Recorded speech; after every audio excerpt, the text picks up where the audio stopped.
The Ancient Alien Question. A New Inquiry into the Existence, Evidence, and Influence of Ancient Visitors. By Philip Coppens. Narrated by Kevin Foley.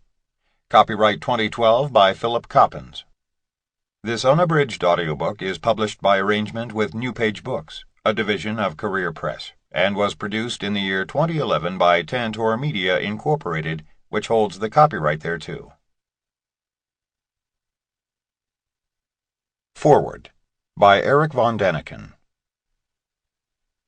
From 1953 until 1958, I was a student at the Collège Saint-Michel in the small Swiss town of Fribourg. There, among other things, we learned Old Greek and Latin. Time and again we had to translate texts from the Bible, the Old Testament, from one language to the other. I read in Genesis, "But when people started to multiply on the earth, and daughters were born, the sons of God saw that the daughters of men were beautiful, and they took as their wives any they chose." I was confused. What sons of God? My professor said that this referred to fallen angels. What fallen angels? I wondered. Later we translated the words of the biblical prophet Ezekiel as he described seeing a vehicle come out of the clouds with a lot of noise. He described the wings of the vehicle, its wheels, and even its metal legs.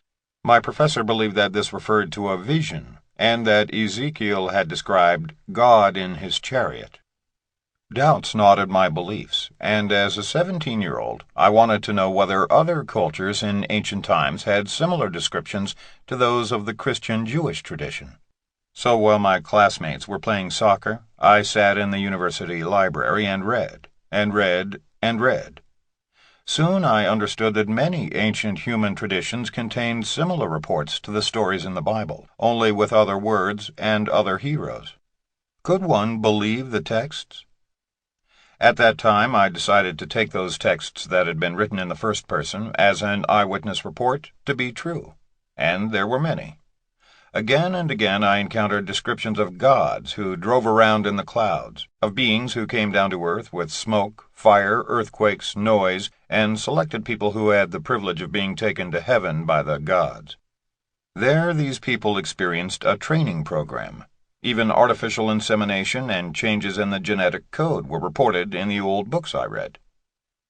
At some point I realized that all these actions were not compatible with the traditional idea of the beloved God.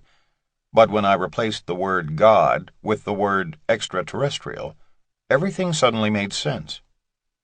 In 1965, Sample complete. Ready to continue?